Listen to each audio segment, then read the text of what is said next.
So, welcome everybody to this week's collective learning meeting. Please remember to mute your mics unless you want to ask a question. Feel free to use the chat feature. If you type a question there, I can ask the question for you. Today's date is Friday, February 21st, and our presenter is Tim Clancy. Tim is a PhD candidate at WPI and will be presenting his ongoing dissertation work. Thanks, Christine. I appreciate that. One clarification. This is more a presentation of a method I'm using in my dissertation. And I wanted to share it because this is a work in progress. And I think with CLMs, it's important to have work in progress. So this isn't polished or finished.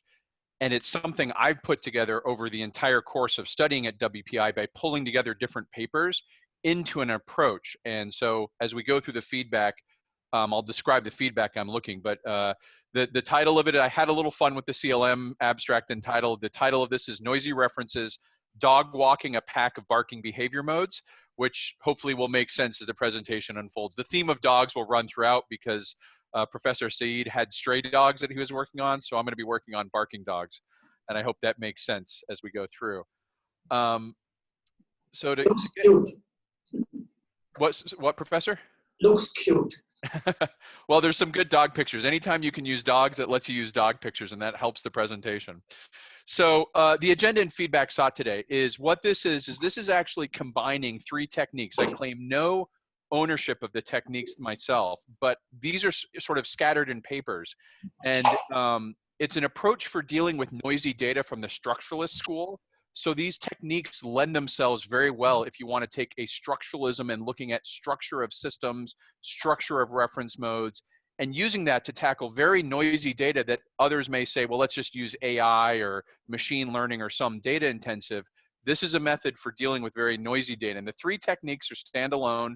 I referenced the papers at the back. There's problem slicing and reference mode creation by Professor Saeed, and then the use of ambiguity statements by Mashayekhi.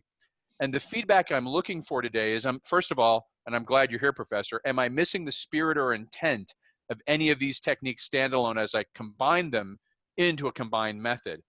I ask that people focus more on the method, less on the research. I'm researching terrorism and radicalization, but this isn't so much a presentation on, this is my findings as this is the method I'm using.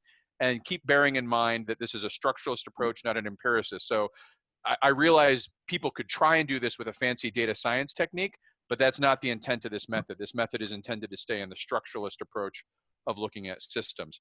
The other feedbacks is, has this already been published? Am I recreating the wheel that this is already available? And do you think this would make a worthy method paper after my dissertation is done as a contribution to the field? So that's kind of the feedback I'm looking for today. And feel free to interact and ask questions. I've got a lot of slides to go through, but I'll try and manage the time well so that we're not hitting up against the top of the hour. So we start with Radzicki's dissertation proposal guidance. Very simple. If you've seen this as a PhD student, he says, we have 3 papers required for dissertation. So ask 3 questions, answer 3 questions, and remember that the best dissertation is one that is published. So this is kind of the context of this kind of problem is you're looking to get a dissertation done, you're a PhD student at WPI, you're asking your 3 questions and you're answering your 3 questions. These are my 3 questions, right? This is my dissertation. It's on violence and instability of non-state actors. And the first question is, what causes individuals to radicalize to the point they commit predatory mass violence? The second 2 questions I've already answered. Those papers are published. They're sort of in the bag. What I'm working on now is to finalize this first question and get an answer so I can hit the 3 questions asked, 3 answers given. The challenge is when you start looking at data of predatory mass violence and terrorism, it's a really complex data set. The other 2 questions, I was studying the ISIS case. I was able to pick one case and sort of simulate that and focus on this. Here, there's a ton of data and it's a very noisy data set. So the question here is, what do you do if one of your questions as a PhD student leads you into this noisy data space? And what I mean by noisy data is, we have 4,400 incidents that are over 23 years, Western Europe and the US. Each one of those cases has between 20 and 140 parameters recorded. We've created a catalog of over 80 time series behavior modes. And in the literature review, there's some definitions here of what is complex, noisy data. And one of them coming from Professor Saeed is that, you know, you've got nonlinear combinations of multiple oscillations of different periodicities, which is a mouthful to say that there's a lot going on in this. 23 years in Western Europe includes the ending of the time of troubles in Northern Ireland, the peace, and now the resurgence after some time. It includes the rise of right-wing terrorism in the US, but that got replaced by 9/11 and the global war on terrorism. So there's all these behaviors that are mixing in this data set that make it very complicated. But this is very common. Another paper talks about this noisy periodicity, and they say it's very common in physical, biological, and even epidemiological systems. And what a consequence of this, whenever you're looking at this data, when you pick a time window for analysis, you may artificially highlight some behaviors over others. And this comes out of Professor Saeed's article, Chaos Out of Stiff Models, this sort of insight. You've got to be very careful when dealing with noisy data as we use behavior modes and construct reference modes, because with all this stuff going on, if you pick a time window too narrowly or too broadly, you may be sort of artificially highlighting one behavior over another. So right away in the literature review, these concepts of overlapping oscillations, we found 3 different ones. I mean, this is just studying the literature. One person studied terrorism and found there was a social contagion and media oscillation pattern that was a 1-month cycle. So its behavior was 1 month long periodicity. Another paper looked at the types of terrorism, threats or hijackings or bombs, and they found that was a 1 to 5 or 6 year oscillation. And another looked at the severity of the attack itself, and they found oscillations that corresponded with economic cycles. So all of a sudden you have, at least from the literature now, 3 buried oscillations in your data, each of which may be acting. Each one of these kind of did a standalone, aha, I've found the answer. But the reality is all 3 of these and many more may be interacting in the same data set we're trying to use. So the method and technique I'm talking about today is to deal with this kind of behavior. So the first thing, when you've got a pack of noisy dogs, right, is you have to untangle your leashes. And this starts with slicing complex problems, which is, how do you take data that looks like this? All these leashes are mixed together, and how do you make sense out of it to even begin to have this discussion? And this comes from Professor Saeed's article, Slicing Complex Problems. So some of these diagrams may look familiar, but I want to use this as the context of how you start on this approach. The first is to consider your complex as a space. So you've got a 3-dimensional space that extends along 3 axes. And one axis is the geography separated modes. Another is the time separated modes. And the third is the simultaneous behavior modes. And in this 3-dimensional space, your data sort of fills that rectangular cube. It's all in there mixed up. And you've got to find a way to start breaking that up meaningfully to extract out of it useful information for your research and to build a simulation. And so in our data, we have geography, we have Western Europe, we have US. I could break it down by state or country or province. We have time. I've got 23 years. So we can break it out by different time periods.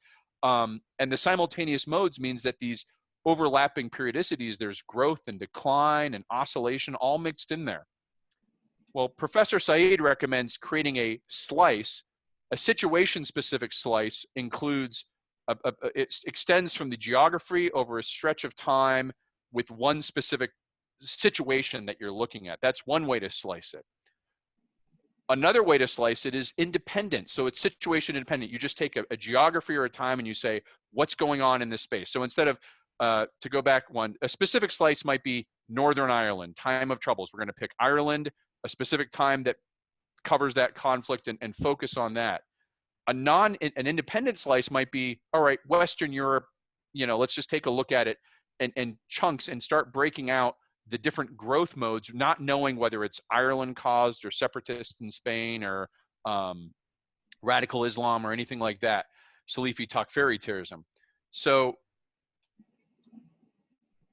once you have these slices, and the article is at the back, and the article tells you how to slice them, but the slices are not the reference modes. We use reference modes at System Dynamicist to build our simulation models and our dynamic hypothesis. And it's really easy to get some of this data when you have all this data and say, I've got time series behavior and I've got historical evidence.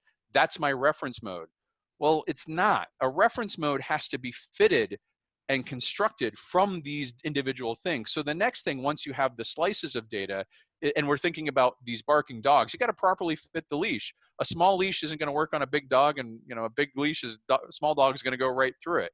So reference mode construction is how you take all these slices you've extracted and begin building reference modes from them. And what do we mean by that? So this comes from the paper defining a reference mode. The historical evidence, the quantitative historical evidence, has certain characteristics that are common to it. It's quantitative, descriptive. It may be complex. It may have all that overlapping messiness in it. It deals with events because that's what we record. It's always in the past. We don't have any records from the future. Often they're isolated time series. I was lucky that I've got a continuous time series for 23 years, but a lot of times in terrorism, they'll be like, well, from the Iraq war, and they'll put a boundary. It's often very noisy, and because of this, it consists of snapshots. Every one of those research projects that looked at social media contagion, they were looking at a snapshot of the data, but not the whole of the system of the data. And the reference mode is very different. It's not quantitative, it's qualitative. It isn't listed in point values. Instead of being explicitly descriptive, it's intuitive. It involves an intuitive process. You don't just take the data as is, you organize it and you find the patterns within it, because part of this with the reference mode is you not only need to go what's in the past, but you need to project what's going to happen in the future. So it's got an inferred future component to it. That's very important, because as you're simulating, you need to know, what am I looking against for a future behavior pattern? You integrate these, rather than these isolated time series, you begin integrating into sort of this noise-free fabric where you're smoothing out the oscillations and the back and forth noise and creating understandable patterns. And these patterns should show you tendencies and the problem behavior. So looking at terrorism as it occurred during Iraq is a system behavior. But if we understood that as, well, okay, non-state actors give rise in situations of conflict and they may come back, that's a problem behavior now. And we can simulate the problem behavior to find a problem solution. And that gets us into focusing on problems and not trying to solve systems. And pause if I'm going too fast. I'm keeping this brisk, but there's papers at the back in more detail, but I want to kind of go through how the steps are. In the paper, Professor Saeed discussed how you deconstruct a composite mode. So on the left here is probably what your historical evidence is going to look like. And so it's jagged, it's kind of goes in different, this upper left one here, you can see it goes up and down and kind of moves around. Well, if you decompose that in the simultaneous modes, what you've got is a growth and decline over time with a medium period oscillation laid on top of it. So you start untangling these slices or these leashes to say, this one has two modes simultaneously occurring in it.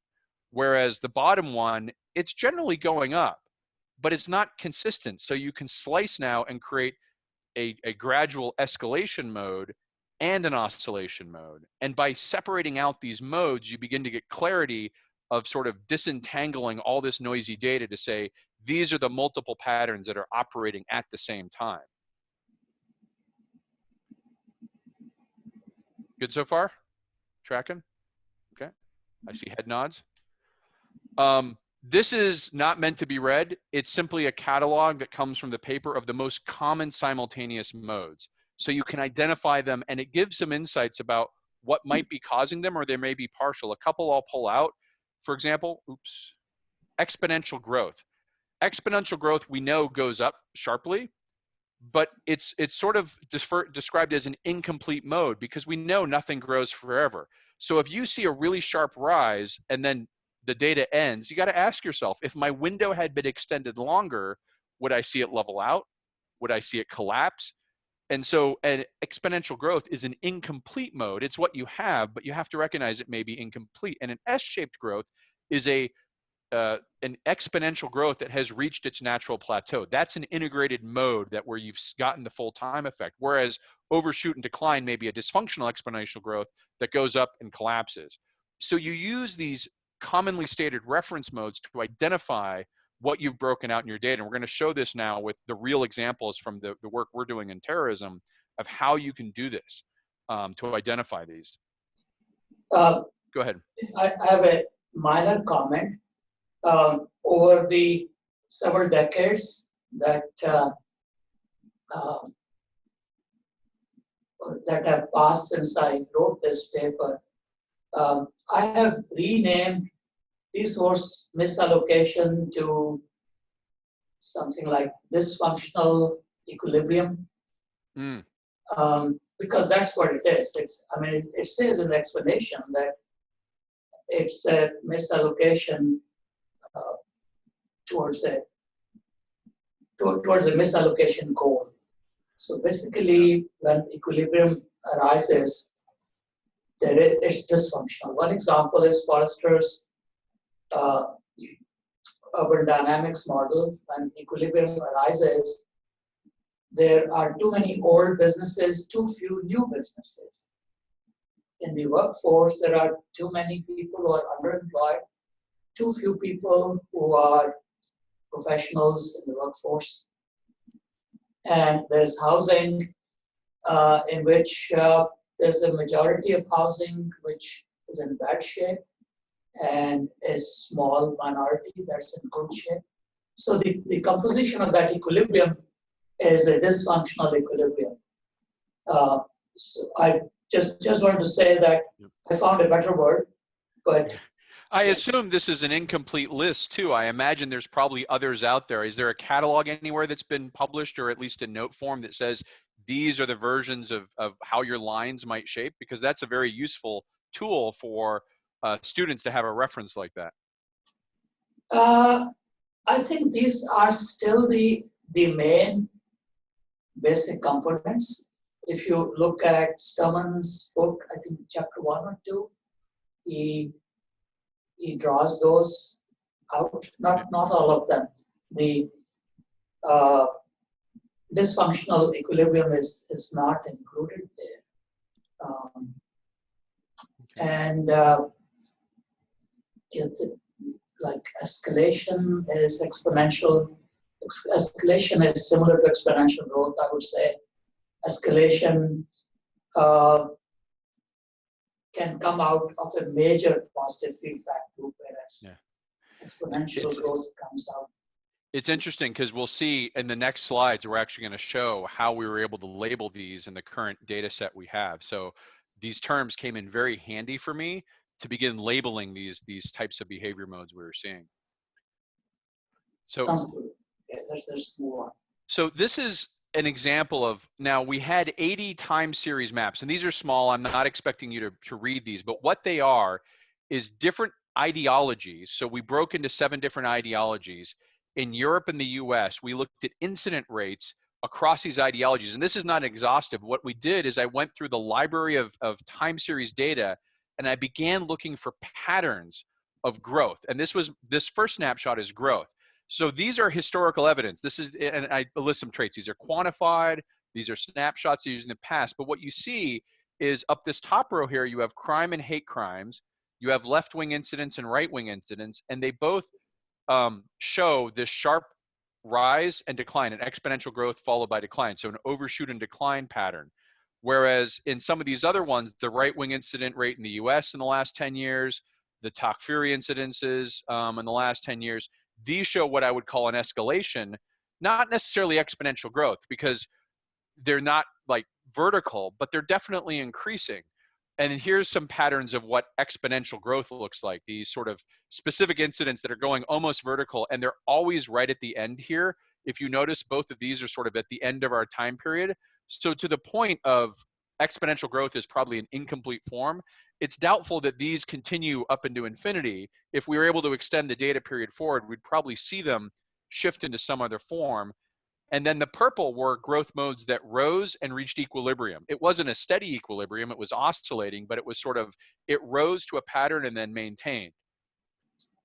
And from this, so these were our leashes, these were our slices, right? From this, we began constructing not perfect reference modes, but closer to reference modes.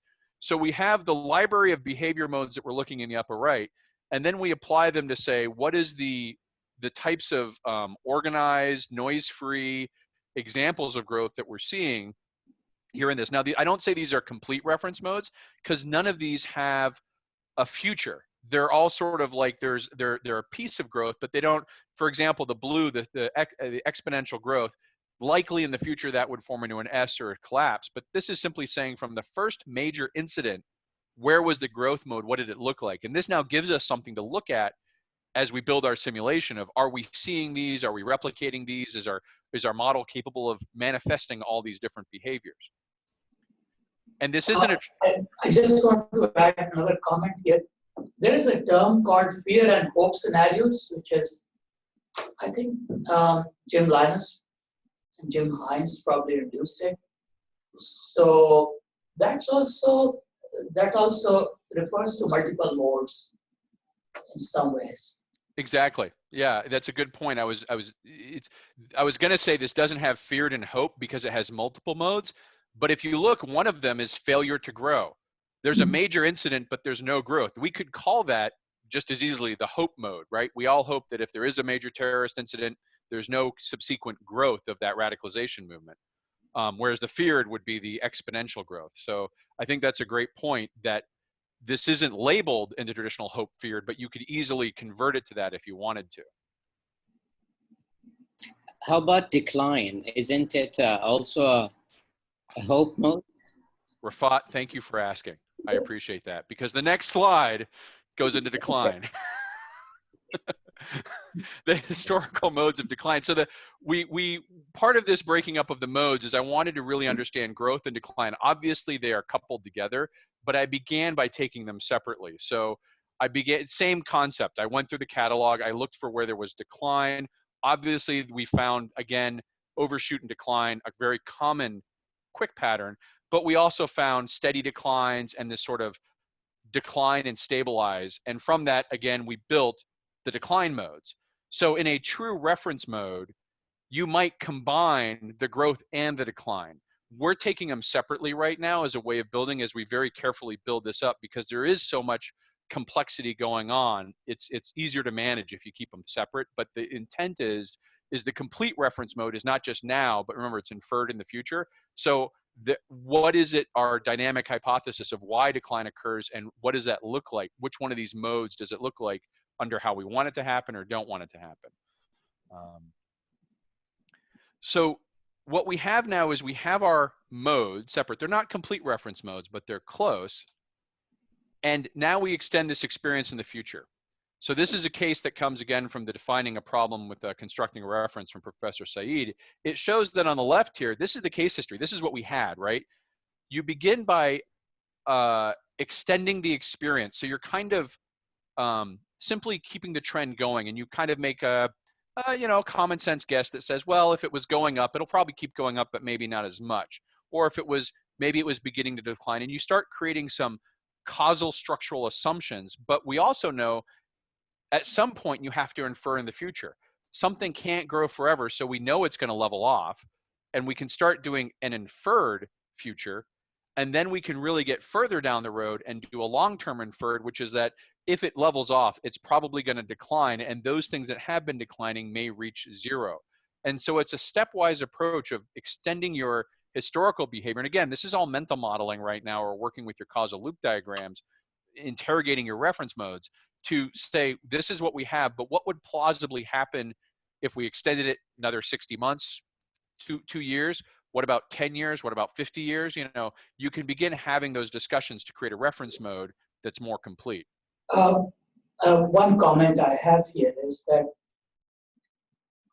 the extending into the future is actually dictated by the completeness of the fabric that was your reference mode. So there would be a constraint in the reference mode somewhere which prompts you to start tapering off that top graph.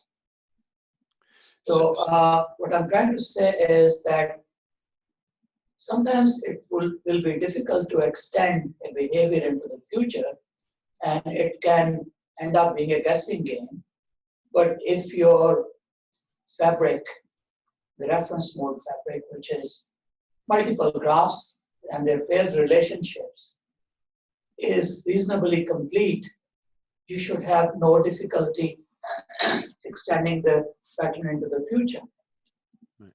One simple example is like the fish bank scheme.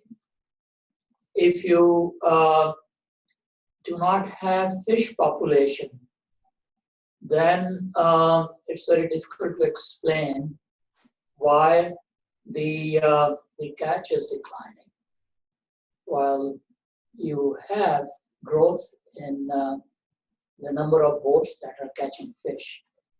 But if you have fish population there and their growth mechanism is included in your thinking process, then overfishing, if you have a large fleet, will create a decline in that population, and then that drives other things. So what I'm saying is that it's not arbitrary thinking that might lead you to speculate about how this will pan into the future, but it's tied very closely to the completeness of the fabric that you have constructed. I think, and in fact, once you have constructed that fabric and inserted all missing profiles, and it tells you a story by itself, then the dynamic hypothesis, the feedback map, is actually mapping that story into a causal domain. So first, the reference mode will tell a complete story if it's complete. And it will also make it easier to construct a dynamic hypothesis, because dynamic hypothesis is basically mapping that story into another domain. and I think an example of this is that sort of test of, does it tell a complete story? When we have this blue exponential growth, we know that's not a complete story because we know it won't go on forever. So we can kind of say, well, there's got to be another chapter of this story where we may do the inference, whereas the purple one, it's kind of an S mode, you know, it grew, it reached a new equilibrium. That's a more complete story. So you're saying that you may not work as hard on that one because it is more complete and move to a dynamic hypothesis where the exponential growth, you have to do some work to sort of that's the complete problem story. I have with fear and hope scenarios, that they are built with respect to one variable and they are not constructed with respect to the whole fabric. Mm-hmm. So, I mean, if you're dealing with one variable, population, for example, is growing, there can be multiple hypotheses about why it's growing and at different rates. And these multiple hypotheses can range from an absurd version that there's an outside hand that is bringing in more bodies into the population and taking them away. If you are aiming at creating an endogenous cause, then you need to have a fabric of profiles that explain each other. Yep. That's the reference mode. So if you have fear and hope scenarios, I would hope that you construct them for a number of variables and look at them simultaneously, look at their phase relationships so that you can extrapolate them into the future. That makes sense. That's a good insight. Thank you. So we've gone through the reference modes. Now the dog walking part. So you see, we've gone from the dogs running in the street barking to we've sorted our leashes, picked our leashes, we fitted in the dogs, and now they're actually in order. So this is sort of the phase where we shift to using ambiguity statements to iteratively construct and test the model and simulation from what we've built previously. So this phase is where we begin moving into actual simulation. This is a diagram that comes from Mashayekhi's article on ambiguity, and it's just a simple iteration, so don't let the complexity kind of get you. But what it's looking at is that if you have a difficulty, you know, why do people commit terrorism? You have problem definition 1, you use ambiguity to inform the modeling process, to refine the definition, and we'll talk about that. And then that may lead to a second problem. And this iterative approach, sort of this spiral approach, which has been talked about a lot of variants of this. This isn't the only one, but this kind of iterative approach is how you use ambiguity throughout the modeling process. And the first one that they recommend is using ambiguities to refine model boundaries. So, and using ambiguity to define model boundaries. For example, the Hoffman-Sageman debate on what causes radicalization. Is it individuals or is it non-state actors? And a question that arises in ambiguity is, do we need to intervene abroad to stop domestic terrorism at home? That ambiguity defines a boundary that says, am I going to include a foreign country in my simulation, or am I going to draw the boundary only to include the United States? So this now ambiguity statement helps you define your boundary. And these ambiguity statements can create, that's a first order boundary, but then that can create second and third order boundary questions, like, why wouldn't we intervene abroad? Well, that ambiguity is answered by, well, maybe because we are concerned instability abroad creates pathways for domestic terrorism at home. And now our model boundary is not just the US and a foreign place, but the interactions between the two over time to allow this pathway. So these ambiguity statements can help you scope out the boundary of what you're looking to simulate.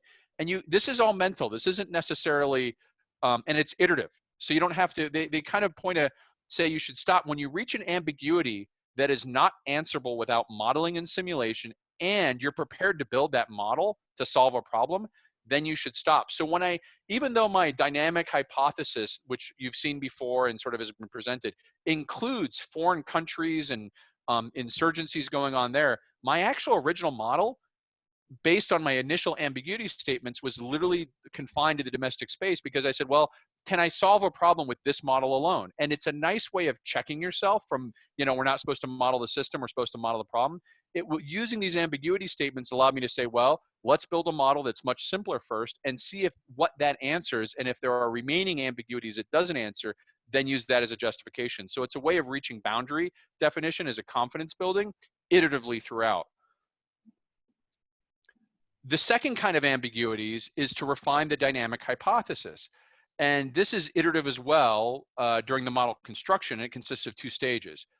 You first raise ambiguities on the shortcomings of the dynamic hypothesis, and each iteration should build on ambiguities not noticed in the previous one. You shouldn't keep hitting the same one. You should be showing growth and development.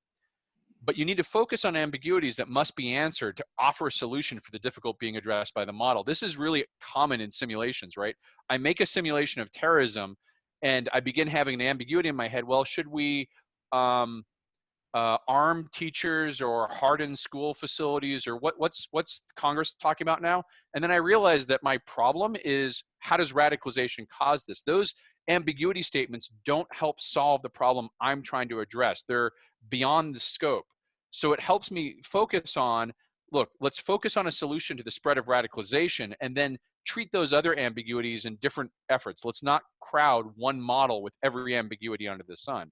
And that's the big guidance coming from Mashayekhi, is don't bring in ambiguities not related to the solution you're looking at. Whether the school is hardened or teachers are armed or whatever the thing is that's being debated in Washington has no relevance to the spread of radicalization itself. So let's not get in there and try and solve that. That doesn't mean it's not an important problem or worthy of simulation, but let's put a boundary on our dynamic hypothesis and look at it.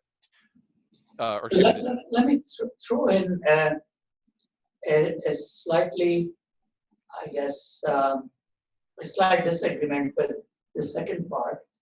And that is, if you have addressed that ambiguity issue, and I like Ali's diagram, and if you have addressed that issue in constructing your reference mode, and your reference mode can tell a coherent story, then you map that story into dynamic hypothesis, you have found the boundary correctly, and there should be minimal ambiguity in the dynamic hypothesis. So my reservation with this is that if you deal with ambiguity both in reference mode and dynamic hypothesis separately, the two might diverge. Interesting. So if you very carefully construct the reference mode, and that tells you complete story, and dynamic hypothesis is just a mapping of it, then the two will be very closely tied. I haven't seen the divergence yet, but that's a good warning because this is the first time I'm doing that. So to me, they seem very hand in hand, but that's probably because I've already done a ton of work in the past. But I think that's a good warning that doing these simultaneously could lead to divergence, and all of a sudden you've got what you're saying is basically a conflict between dynamic hypothesis and boundary, that they diverge because you did ambiguity in both. But separately. Yeah, you know, separately. Okay. Yep. You dealt with ambiguity separately, and the two can diverge. So I think if I could restate to make sure I'm understanding this correctly and hearing you, you want to deal with them together because that means that your boundary definition is focused on problem solution, your dynamic hypothesis is focused on the same problem solution, and using that to construct not looking into whether schools should be hardened is both a boundary question and a hypothesis question, and saying that we shouldn't look into that applies to both, so they could be now in alignment. Well, I think you are bringing in policy intervention issues into it, which might be, which might wait until you have constructed a model that replicates the problem. And for that, what I'm saying is that if you have dealt with the ambiguity issue, I mean, I like the way Ali has used that process to construct a reference mode.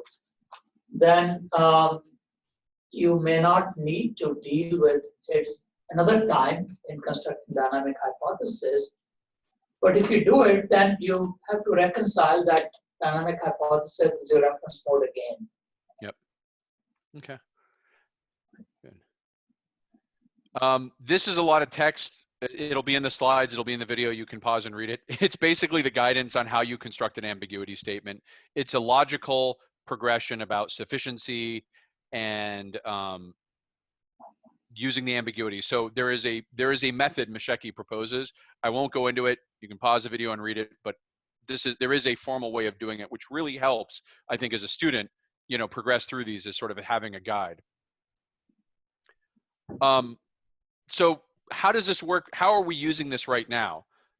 The theory that we are looking with radicalization is something we're calling Werther social contagion. And our hypothesis consists of 4 main points. A Werther, by the way, the Werther comes from the term the copycat suicide, Werther effect. But we're saying a similar effect may propel radicalization of terrorism and non-state actor violence. So the 4 elements is the purpose of a Werther social contagion is the cultural scripts that it consists of replicate themselves. And as an adaptive strategy, some of those cultural scripts exploit existing grievances and moral outrage, and they're broadcast globally. And what they're looking for is a population that shares these things called similarity bias, notoriety bias, distally predisposed. They have some conditions. This at-risk population is susceptible to this particular kind of cultural script. That we describe it like a sneeze, a virus with a sneeze. If you sneeze, everyone's going to be exposed, but not everyone's going to be infected. And we call this the ideology template, the combination of grievance, what are you angry about, who do you see as similar to yourself, what do you find notorious? These are the ideological components that go along within our sort of radicalization context. They'll be different across different ideologies. But then the scripts themselves activate this existing evolutionary adaptation we found in the literature for predatory violence. This is a very cognitive, planned, long-term. It comes from hunting, where you really meticulously plan what you're going to do and try and maximize violence versus, say, more effective violence, which is in the moment. It's not very well planned. And that type of violence lends itself to what we consider terrorism. It is, and this is we call the method template. So the act of terrorism itself, are you doing a mass shooting? Are you doing a vehicle bombing? Are you ramming people with a car? This method is a method that gets spread with this virus for this certain ideology to replicate as a way of doing this because it's what you've seen other people do. And this combination is that terrorism creates its own broadcasting effect. So copycat suicides from the celebrity space, they tend to die out because no one who commits suicide again copying is a celebrity. There's no notoriety, there's no fame, there's no broadcast. It sort of peters out. But terrorism, as notorious events that get massive media attention, are self-replicating. Every time there's a major incident, the virus broadcasts itself out, and it doesn't need to land on anyone who themselves is notorious or famous. The act of the terrorism, if they are able to complete it, provides the notoriety that creates the replication. So this is our theory we wanted to test by beginning to use ambiguity statements in the development of the model. And the first one we started, this is very basic, so this is very preliminary, is because there were two elements: a template method, which is how you conduct the attack, and an ideology template, which is the combination of things that appeal to. We tested first everything else being equilibrium, zero, no change. We just isolated the random choice of template method. If there was no templates in the world and suddenly a random percent of the population at any point started using it, and people saw that and would adopt the template, what would happen? And this upper left graph is actually a flow of 4 different populations. The moderates, who are, this is all within at risk. So moderate doesn't mean politically moderate. It means that they may be at risk, but they're not pursuing violence. The undecided, the radicalized, and the activated. The activated have now made the choice to begin planning the act of violence. And you can see here that even as we change the rate that this template randomly appears to start, there's no change in the size of these populations. The populations stay consistent throughout. Even as the adoption of the template increases, people see the template, they resonate with them, and they go, oh, I'll take that. That seemed to cause a lot of notoriety. I'll adopt it. So the adoption rates, and we did 100 runs here, or excuse me, this was probably 10 runs. You can see the adoption varies, which makes sense from a random point, but the population change doesn't change at all. And what we took from that is that even assuming there's this perfect self-similarity, it can grow the method of terrorism. More people are going to do bombings, more people, but it's not going to change the composition or volume of the population itself. And so there's some question whether absent an ideological component, people are just going to, that this will cause a contagion. The second ambiguity statement we did was the second path, which is the template ideology. We said, okay, everything else being equal, they're not using the method randomly. We're just randomly inserting an ideology now into these attacks. We found, again, no change in the population and no adoption of a template, because there was no person randomly using a template, so there was no one to see it and copy it. And what's interesting is ideology itself, at least in this context, was not sufficient to spark growth or adjustment within the at-risk population.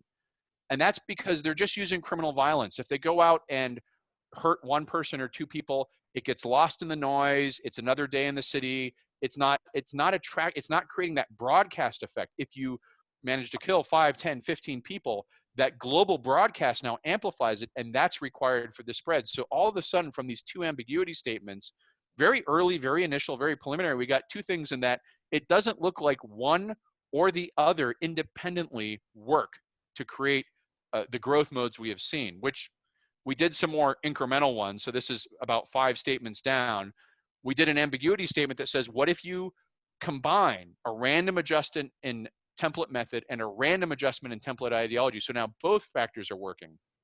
And all of a sudden, you begin seeing our modes. This is now the activated population. Instead of all 4 populations, this is just the activated. But you see this overshoot and collapse with some variations of slightly less severe. But you begin seeing that growth mode we saw in the historical. You begin seeing it rises up, the population quickly begins adopting this, more people radicalize, and you drain the at-risk population into committing acts that then empties the population out and it collapses upon itself. And it was really interesting because it was saying both of these are necessary at some extent to be able to replicate. And here we've replicated one mode, and it led to future ambiguity questions. Now the populations, this 4-chain stock of populations, moderate, undecided, radical, and activated, they have an equilibrium value and they have a ratio. I think moderate and undecided are twice as large as radical, and radical is twice as large as activated.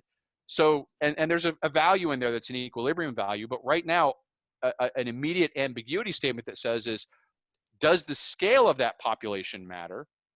As say we change them all to be 10 times as large as they were. Does that change anything? Or does the relationship of the ratios between that population matter? So instead of being 2 times as large and then 2 times as large again, maybe it's 5 times as large, or radicals are larger than moderates. And we I've got an ability in the model to play with that and keep it in equilibrium. So we can adjust both the size of the population stocks and their ratios to each other and start them in equilibrium so we can begin testing this. And that's something that will explore this dynamic of, is overshoot and collapse a consequence of basically a very notorious event happens, all the people who want to do that do it, and then there's none of them left because they haven't been replaced or radicalized, and you get a collapse. Well, that leads to I haven't been able to test it yet, but that leads to a question: is maybe the role of the non-state actor overseas is providing a continual supply of new population or at risk from that domestic stock that's been collapsed. But this is, again, I don't want to get too much into the research, but using these ambiguity statements, and it's very methodical. It's been documented throughout. As I go, each one of these ambiguity tests, I capture the results, I write the findings, I take notes on the ambiguities. So it gives you a really good pattern to kind of go stepwise through and do, and it builds confidence as you go along, because you'll find if you run into an error, negative, radicals go negative, so you got a first order control problem, you can identify that, document, and what you did to fix it as you go through these. And right now we're off to the races. We've got our dogs are leashed. They're well formed. We've got the structure of the simulation, which is the sled we're riding upon. And we're just, creating these ambiguity statements and testing them to develop the model. And maybe we find a point, which would be, it's hard for me because this is a trade-off. I would really love to model a foreign insurgency because that's what I like doing. But maybe there's a point. We've identified all our growth and decline modes in the domestic space because we are going through these ambiguity statements and we find good enough explanations.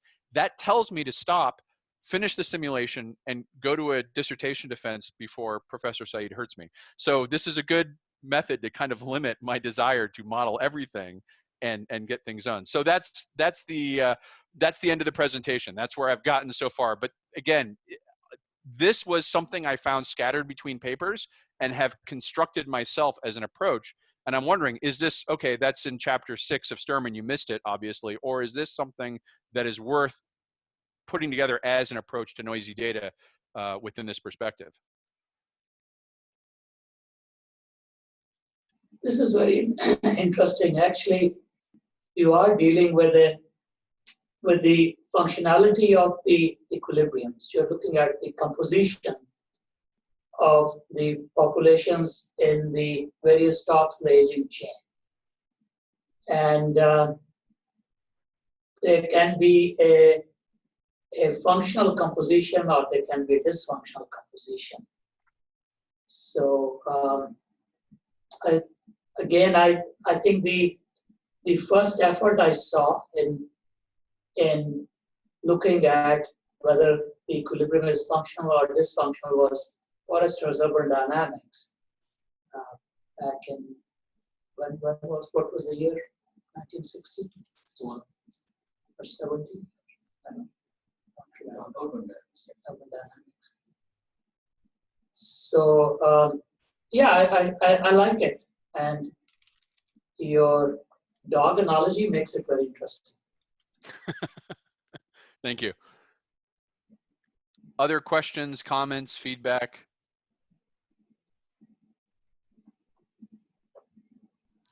Well, So go ahead. you referred at the beginning to the structuralists, the empiricists, and I think it's worth maybe either citing the white paper about it or yeah, so as a quick explanation, I'll throw the paper into the sources. Rafat, Saeed Langarudi, and I wrote a working paper over the summer that tries to identify 3 schools of thought within system dynamics. And they may apply broader than system dynamics. They may apply to simulation science or advanced analytics overall. But the 3 schools are based off how the audience you're trying to reach perceives quality and information about complex situations, and how that leads to a modeler adopting certain techniques that could be described as a school. And we mean a school here, not a jail, is that we assume all modelers will be able to go in and out of these schools and not be locked in any one of them. But it's this concept of, if you're writing for academic publications and high-end peer reviews and they want really, really good data science, that's going to drive you to pick data-specific tools that focus on empirically valid observations and sort of scientifically provable data and information. And we call this school of thought the empiricists. everyone's using system dynamics, but the empiricist will look at techniques like parametric configuration, optimization. They would take this noisy data problem and probably use a very interesting machine learning algorithm or some AI, something to parse the data, take out of it the details they need for parameters and models and confidence and things like that, and use it. The structuralist method looks at the structure of the system and says, can we create an explanatory cause that is not necessarily found in any one precise piece of data, because the manifestation of the system can manifest in many different ways. Therefore, we want to look at structure and how structure drives behavior. And a structuralist approach is less interested in having a numerically precise number that can be validated as it is sort of having a good explanation of why that number exists. So it's, it's a trade-off. And this, we're sort of careful not to do a one is better than the other, although others may disagree with that. But it's a trade-off of saying, what is my audience value and to what purpose am I creating this model? Empiricists are sort of looking at what is scientifically true or that we can prove. Structuralists are, what's a useful enough explanation of the world, sort of the quality of verisimilitude, that gives us a sufficiently good enough policy answer to implement something. And the third school we call the pragmatist, which is the hybrid that is often working for clients directly, and the client themselves will dictate one or the other, so they mix both methods as possible. And this is outlined more. I've done a very brief injustice in sort of highlighting it, but these are the three schools of thought. So when I say something is in the structuralist school, I'm implicitly saying that this is not intended to go deep into data science and numerical methods. It's focusing on structural methods in that vein or that tradition. Does that cover, Rafat?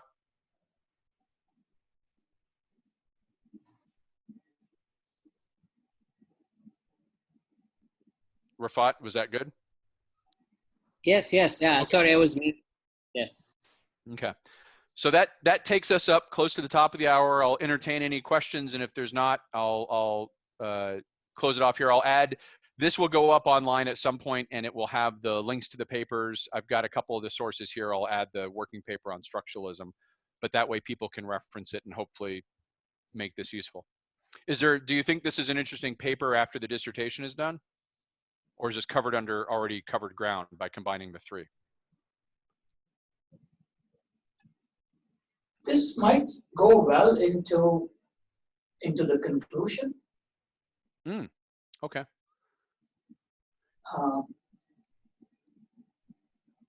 It's a good idea. It's you get an insight on methodology as you finish.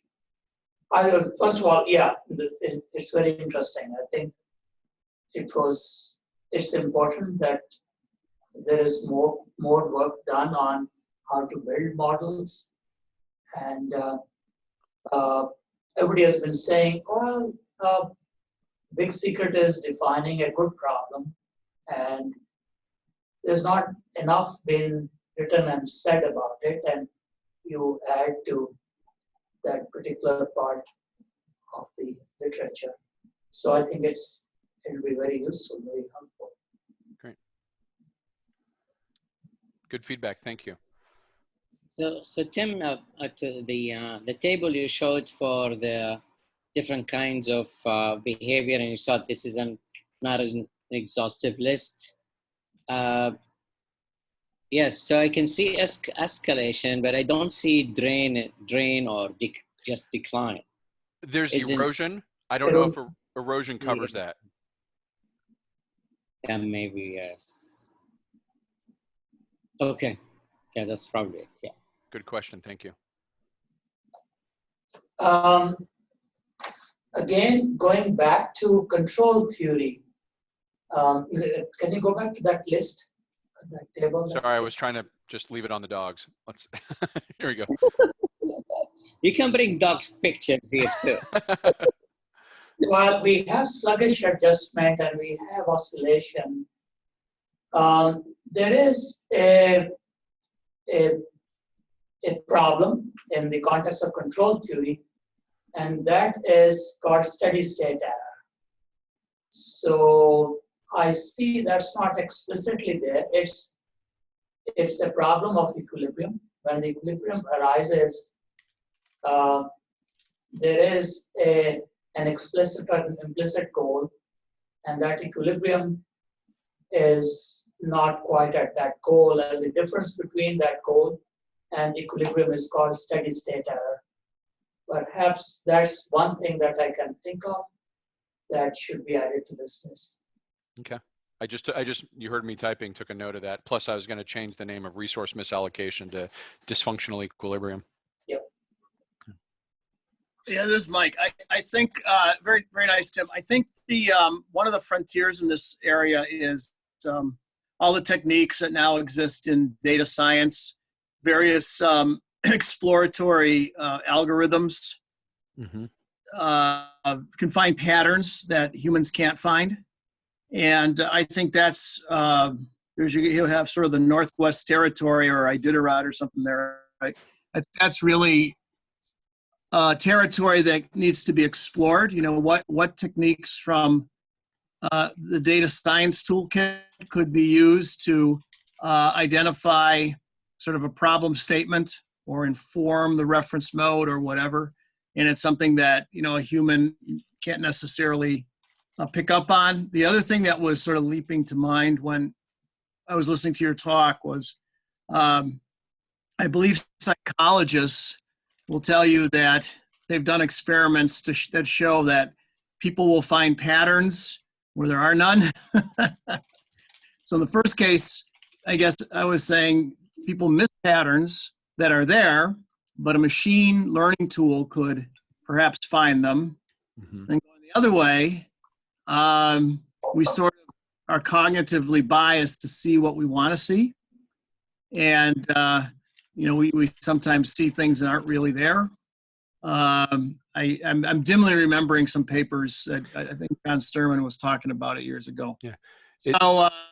So I think there's a lot of area to be explored in this neck of the woods. I think it's you don't want to start off on a modeling process that's going to take months or whatever without a good, you know, goal, you know, reference mode or whatever you want to say, and you know, getting that nailed down tightly is super important. I was just thinking as you were explaining, you know, with the machine learning, there's this Go can now be beaten by an AI program of some sort. But and that's the headline story. But what's the interesting story is the two camps, one of which is we are only human players or we only use AI, is now regular being beat by the camp that uses AI learning to inform human play. And they go back and forth. They basically use the AI, kind of like you were saying, show us moves we aren't seeing or show us where our theories are flawed, learning from that and then incorporating that in the human play. And so there's definitely, I think, room for a hybrid here that incorporates at different prevalences both to get a better outcome. The thing I'm thinking of too, when I was making some of these remarks, is he's passed away, I believe, but his name was Hans Rosling, and he did a lot with visualizing data. I know Edward Tufte is the big name from Yale, right? But Hans Rosling, he gave one of the most widely watched and cited TED Talks at looking at economic development data and dispelling a lot of myths. And he developed a really nice toolkit, or his staff did. It's at a place called gapminder.org. I reference that site all the time. Yeah. So that kind of stuff, you know, and I know Tableau probably has all sorts of interesting. So you know, there's lots that can be done just by looking at the data with new tools or from new perspectives. You know, let alone you know, exposing mental models and shared mental models and that sort of thing, which is maybe a different kettle of fish. But you know, but just simply taking, as you're saying, Tim, which is I think spot on, a time series and torturing it with some Powell algorithm or something, and making the system fit it. You know, if you torture it and it can't fit, no matter what you do, that tells you something. But just because you can't fit it, that really isn't a very powerful test, right? And Jay always railed against it. I know Colin has railed against it. So slicing the problem is a good idea. But these other possibilities, these other tools, these other perspectives, I think have a lot of legs. And I don't think in system dynamics we've quite looked at it all very much. one of the things we mentioned, and this is a bit off topic, and I'll wrap it up because Christine's looking at me like we're running out of time, but by naming the schools and getting techniques identified between them, what we're hoping in the long term is that leads to reconciliation. Our ultimate, the ultimate thought is these schools need to reconcile themselves, and it may be there are really good data tools to elevate patterns, to your point, that are objectively quantified, that are then used in a human way and going back and forth between the two. That's the reconciliation between the two schools, as opposed to one side saying it's got to be this way or the other side saying it's that. So I think there's part of the goal, I think, of identifying the schools and the different tools they find value in is maybe 80 or 90% are the same. So good, happy on that. We both check the box on that. And where there's differences, that's, give a graduate student, right? You want a dissertation, go find a way to reconcile these differences between the schools, and maybe you come up with a new way that's a hybrid approach that is now a really powerful tool to throw in the toolkit. All excellent points. My suggestion from the perspective of the paper that you are aiming to write would be that part of this discussion goes into your introduction and another part into the limitations. The point that Mike made, for example, that you can see patterns that do not exist and miss the patterns that do exist. And a more data science related approach can probably alleviate that problem. But that will depend on what data series you have selected. So there is a catch-22 in all options. And it's nice to end a scientific argument with limitations, with a degree of humility. So I think those comments can add to the value of what you're aiming to write. If part of it is in the conclusion, of course, some part will go into the intro. I've been taking notes here. This is great. Thank you, Professor Saeed and Professor Radzicki. Appreciate it. Okay, I think that ends the talk portion. Christine, do you want to wrap up or turn off the recording, or what happens next? Thank you, Tim. I'll turn off the recording now.